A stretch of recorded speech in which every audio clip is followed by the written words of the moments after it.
The distress signal had been broadcasting for 600 years. Nobody had answered it. Not because nobody had heard it. The signal was powerful enough that 17 civilizations had detected it at various points across 6 centuries, and all 17 had done the same thing. They had listened. They had analyzed. They had determined the origin point. They had looked at what was at the origin point. And then, with the particular unanimity that happens when 17 independent civilizations reach the same conclusion through 17 independent calculations, they had decided not to go. The origin point was a system called 7. 7 had a star that was dying in a way that made the mathematics of approach extremely unfavorable. It had debris fields that made navigation genuinely dangerous.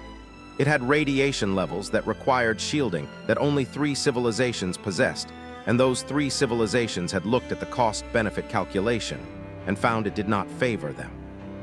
It also had, according to every long-range scan that had ever been run on it, a planet that was still inhabited. Barely, but inhabited life signs that were getting fainter with each passing decade. A civilization that had been sending the same distress signal for 600 years into a galaxy that had heard it and looked at the math and moved on. Earth had detected the signal 43 years ago. They had been arguing about it ever since. The argument was not about whether to go.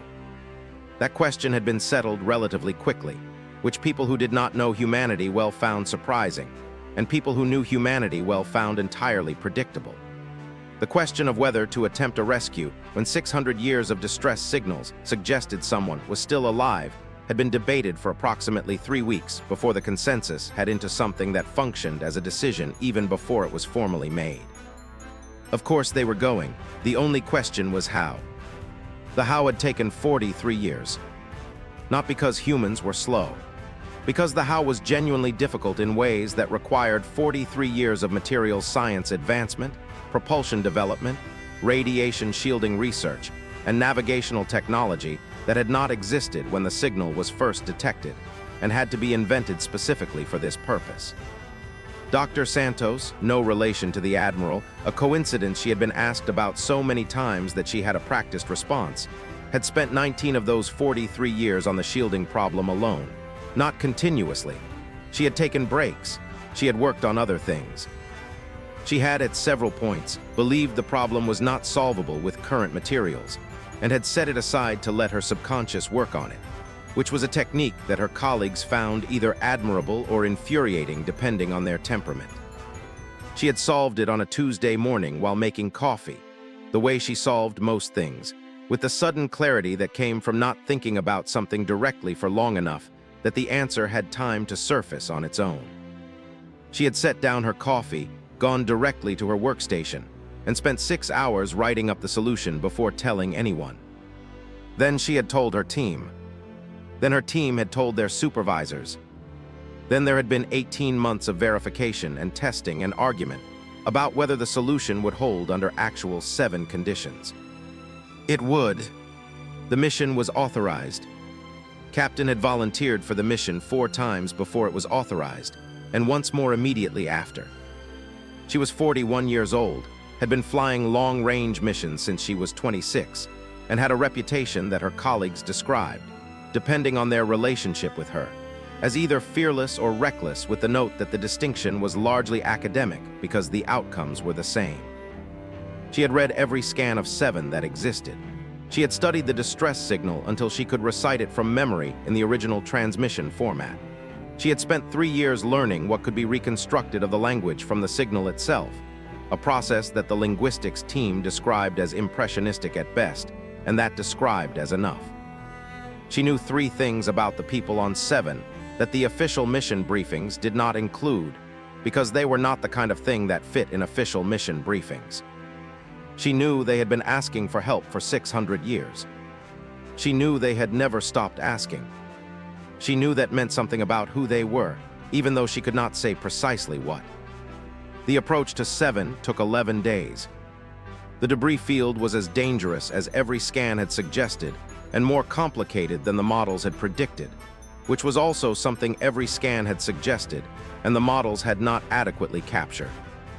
Flew it manually for the last 6 hours, which her navigation officer had initially objected to, and then stopped objecting to when he saw what she was doing with the manual controls, and realized that automated systems would not have made those particular decisions in those particular moments. The radiation levels inside the shielding were manageable. Outside the shielding they were not, which was information kept in the precise part of her mind where she kept things that were true and important and not useful to think about at length during active navigation. They broke through the debris field at 3:40 hours, and the planet was there. Looked at it for a moment before saying anything. It was not the of rock or atmosphere, the of something that had been other colors once, and had those colors slowly removed over a very long time. The long-range scans had shown this. Seeing it directly was different from knowing it. Life signs, she said. Confirmed, her science officer said. Concentrated in one location, northern continent, approximately, he stopped. How many, said. Approximately 400, he said, give or take. The bridge was quiet for a moment. 400. 600 years ago, the signal had originated from a civilization. A full civilization, cities, infrastructure, the density of population that produced a distress signal powerful enough to cross the distances it had crossed. Whatever had happened in 6 centuries had reduced that civilization to 400 people in one location. Are they still broadcasting? Asked. Yes, her communications officer said. Same signal, continuous, they haven't stopped. Send a response, said. Use the linguistic reconstruction. Tell them we heard them, tell them we're here. The response from the surface took 40 minutes. Not because communication was slow. Because, her linguistics officer explained quietly, the people on the surface appeared to have received the transmission and needed time before they could respond. When the response came, it was not words. It was sound. A sound that the linguistics officer could not immediately classify, and that listened to for a long time before she understood what it was. It was the distress signal, the same signal, but changed, altered at a frequency level that was subtle enough that automated analysis had almost missed it. The signal that had been broadcasting for 600 years unchanged was now different. One note added to the sequence, repeated. Her linguistics officer pulled up the reconstruction database and went very still. Captain, he said, his voice was careful in the way that indicated he was managing something. In the language reconstruction, this note, the one they added. What does it mean? He was quiet for a moment. It means received, he said. It means heard. It means, he stopped again. The closest translation is something like we knew you would come, but that's not quite right. It's more like, he thought about it. We always knew someone would come as a statement of faith rather than prediction. The bridge was very quiet. Looked at the planet for a long moment. 600 years. 17 civilizations that had heard and calculated and moved on. 400 people in one location sending the same signal into silence for longer than most civilizations lasted. We always knew someone would come. The landing was complicated by the surface conditions in ways that kept fully occupied for 3 hours and prevented her from thinking about anything except the immediate technical problems, which she was later grateful for because it meant she arrived at the meeting with the people with a clear head rather than the weight of everything she had been thinking about on the approach. There were 41 of them waiting. The others, she was told through the linguistics reconstruction, were too old or too young or too unwell to make the journey to the landing site, but had asked to be told everything immediately. They were smaller than the scans had suggested, or perhaps the scans had been accurate and she had imagined them larger. They had skin that matched the planets in a way that suggested long adaptation, and eyes that were very large and very dark, and that looked at her with an expression she could not immediately read. She stood in front of them with her linguistics officer beside her, and said the thing she had decided to say on the approach, which was not from the mission briefing, and not from the diplomatic protocols, and not from anything except the 43 years of her species arguing about whether and how to come here, and the 600 years of these people sending a signal into silence. I'm sorry it took so long, she said.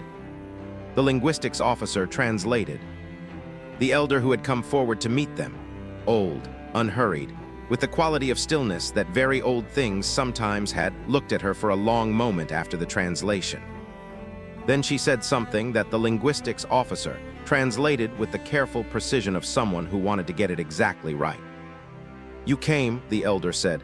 The time does not matter, you came. What followed took 3 weeks. The evacuation of 400 people from a dying planet is not a simple operation, even when everyone involved wants it to succeed. And the complications were numerous and occasionally serious and required solutions that, and her crew improvised in real time with the focused creativity that genuine necessity produces. Nobody died.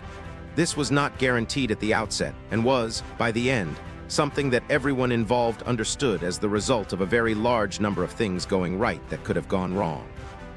On the last day, before the final shuttle lifted from the surface, the elder found standing at the edge of the landing site, looking at the planet she was about to leave for the last time.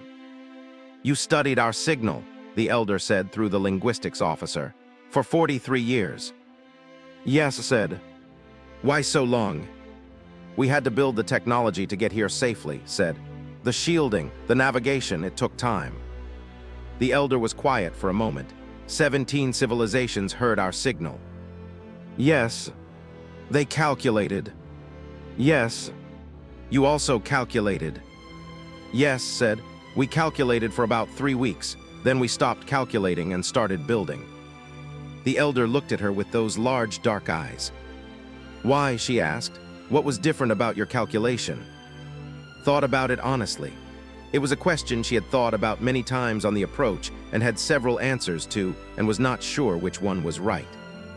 I think, she said slowly, that we calculated everything except one thing. We calculated the cost and the risk and the difficulty. We did not calculate what it would mean to hear someone asking for help for 600 years and decide the math did not work. She paused. That calculation came out differently. The elder looked at her for a long time. Then she said something that the linguistics officer translated slowly, checking each word. In 600 years, she said, 17 civilizations heard us and found reasons. You are the first that found a way. She paused. We did not know which it would be. We only knew it would be one or the other. We hoped for the second. She looked at the planet one last time. We were right to hope, she said.